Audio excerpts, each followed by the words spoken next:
ગઈકાલે દેશભરમાં શિક્ષક દિવસની ઉજવણી કરવામાં આવી રહી હતી। શિક્ષકોને આદર આપવા માટેનો ગઈકાલે દિવસ હતો। તેવામાં ગુજરાતના ગાંધીનગરમાં ગઈકાલે જે શિક્ષક બનવાનું સપનું જોઈને બેઠેલા જે ટેટ ટાટ પાસ ઉમેદવારો છે તેમણે આંદોલન કરવા માટે પહોંચ્યા હતા। ત્યારે શિક્ષણ મંત્રીએ ફરી એક વખત કહ્યું છે કે તમારી ભરતી જલ્દીથી કરવામાં આવશે। આવા વાયદાઓ અગાઉ પણ અનેકવાર શિક્ષણ મંત્રી દ્વારા આપવામાં આવ્યા હોવાનો દાવો આ ઉમેદવારો કરી રહ્યા છે। ત્યારે ગઈકાલે શિક્ષણ મંત્રી જોડે ગયા ત્યારે શું રજૂઆત થઈ, શું છે સમગ્ર બાબત, આપણે સીધી જ વાત કરીશું જે આ ઉમેદવારો છે તેમની સાથે અને તેમની સાથે લડત ચલાવી રહેલા જે નેતા યુવરાજસિંહ છે તેમની સાથે આપણે સીધી જ વાતચીત કરીએ।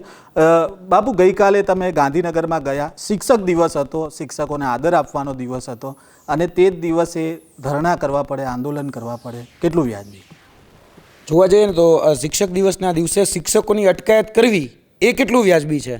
કારણ કે શિક્ષક દિવસના દિવસે શિક્ષકો જે છે પોતાની માંગણી, પોતાની લાગણી વ્યક્ત કરવા માટે ગાંધીનગર ખાતે ભેગા હતા અને જે પોલીસે ઢસડી એટલે કે ગાંધીનગરનો સેક્ટર સચિવાલયનો જે ગેટ નંબર 1 છે ત્યાં ઢસડીને એને ગાડીમાં ભરી અને 70થી વધારે ઉમેદવારોની અટકાયત કરવી મૂકતી। આ ગુજરાતની શિક્ષણ વ્યવસ્થાની કરુણતા બતાવી રહી છે કે શિક્ષક દિવસના દિવસે જ શિક્ષકોને અટકાયત કરીને મૂકવા પડે છે। એ આપણી નરી વાસ્તવિકતા, નગ્ન વાસ્તવિકતા છે। કારણ કે ગુજરાતની શિક્ષણ વ્યવસ્થાનું સ્તર જે છે ને એ દિવસે દિવસે ખાડે જઈ રહ્યું છે। બીજી વાત હું તમને કરું, સવારના કહી શકાય કે શિક્ષક દિવસના દિવસે સવારથી લઈ અને સાંજ સુધીમાં મેં ઘણા બધા લોકોના નેતાઓના ટ્વીટ વાંચ્યા। તો એમાં ટ્વીટમાં શું હતું ખબર? કે ગુરુ બ્રહ્મા, ગુરુ વિષ્ણુ, ગુરુ દેવો મહેશ્વરો, ગુરુ સાક્ષાત પરબ્રહ્મા।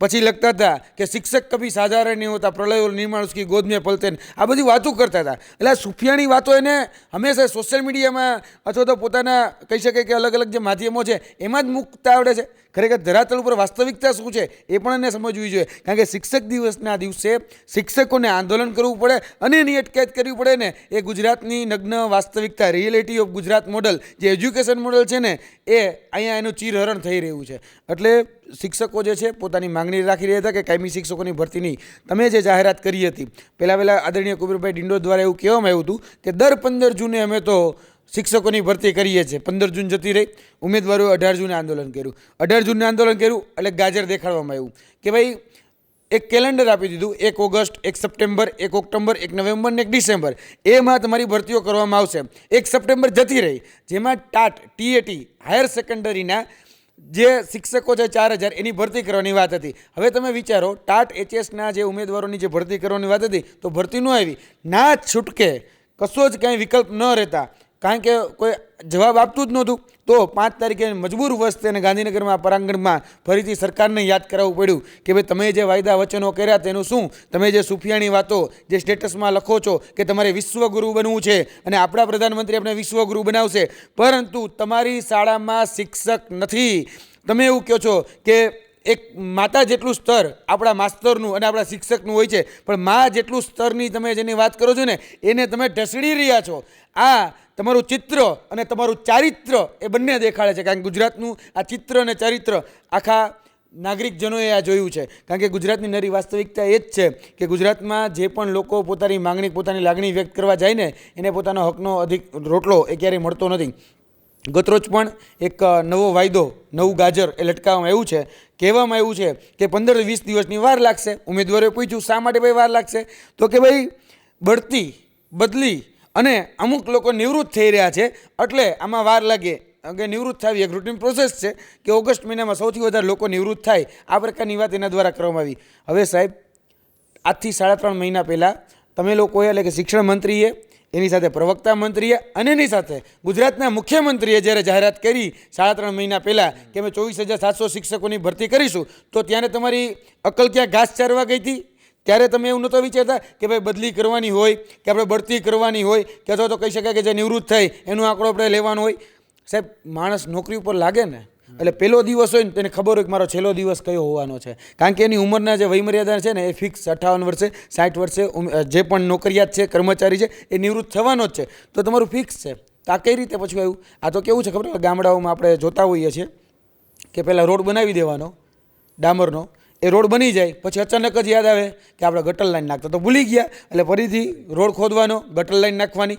થોડાક સમય પછી પાછું યાદ આવે રોડ બની જાય પછી કે આમાં તો આપણે નળની પાઇપલાઇન નાખવાની હતી, એ ભૂલી ગયા, પાછો રોડ ખોદવાનો, નળની પાઇપલાઇન નાખવાની. પછી યાદ આવે ઓહો આપણા નરેન્દ્ર મોદી સાહેબે તો વાત કરી છે ડિજિટલ ઇન્ડિયાની, એટલે અહીંયા તો કેબલ નાખવો પડશે, છોકરાઓને 4G 5G આપવું પડશે, ચલો પાછો રોડ ખોદો અને પછી આપણે 4G 5G માટે એમાં લાઈન નાખો. એટલે આવું જે અત્યારે શિક્ષણ વ્યવસ્થા છે ને એમાં પણ એવું જ થઈ રહ્યું છે. હવે સરકારને યાદ આવે છે કે આપણે બદલી કરવાની હોય, આપણે બઢતી કરવાની હોય, એટલે કાકા આજથી 3.5 મહિના પહેલાં તમારી બુદ્ધિ ઘાસ ચરાવવા ગઈ હતી, કેમ તમને ત્યારે યાદ ન આવ્યું? જ્યારે તમે જાહેરાત કરી ત્યારે તમને ખબર પડતી હોવી જોઈએ કે આમાં શિક્ષકોની બદલી હોય, બઢતી હોય તો એ આપણે અગાઉ કરી લેવાય. અત્યારે છે ને આ જે વાત છે ને 15-20 દિવસ એ કોણીય ગોળ છે, બીજું કશું જ કાંઈ છે નહીં. 15-20 દિવસનું ગાજર આગળના દિવસોમાં લટકાવીને રાખવામાં આવ્યું છે કેમ કે આદરણીય નરેન્દ્ર મોદી સાહેબ ગુજરાતના જે પનોતા પુત્ર કહેવાય એનો જન્મદિવસ આવી રહ્યો છે, એટલે જન્મદિવસના દિવસે કોઈ બબાલ ન થાય એટલા માટે આ ગાજર લટકાવવામાં આવ્યું છે. પણ અમે તો પણ કહીએ છીએ કે ભાઈ 16 તારીખ સાંજ સુધીમાં જો આનું નોટિફિકેશન જાહેર નહીં થાય, બંને કહીએ છીએ સરકારીમાં જે ટેટ અને ટાટ જે બંને ભરતીઓ છે એમાં ટાટ HSની ખાસ કરીને જે ભરતી છે એનું નોટિફિકેશન જો જાહેર નહીં થાય તો અમે ગાંધીનગરમાં સેક્ટર 6 જે સત્યાગ્રહ છાવણી છે ત્યાં ફરીથી જોવા મળશું અને તારીખ હશે 17.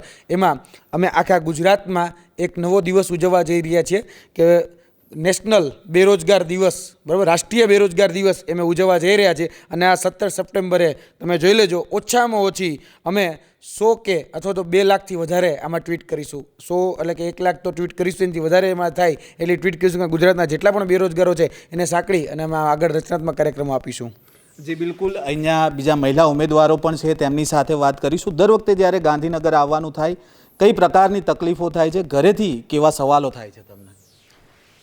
જી, એક મહિલા ઉમેદવાર તરીકે ઘરથી જ લડાઈ શરૂ કરવી પડે છે અને શિક્ષા પૂરી કર્યા બાદ કોમ્પિટિટિવ એક્ઝામની તૈયારી કરવી એ પણ એક મોટો પ્રશ્ન બની જાય છે, કારણ કે ઘરેથી બધાની સમજૂતી, જાત મહેનત અને કોમ્પિટિશનમાં ટકી રહી મેરિટ બનાવવું, એના પછી પણ મેરિટ બન્યા પછી પણ આંદોલન કરવા પડે ત્યારે ઘરથી બહાર નીકળવું અને એ પણ પરમિશન સાથે એ પણ આંદોલન માટે બહુ અઘરી બાબત બને છે.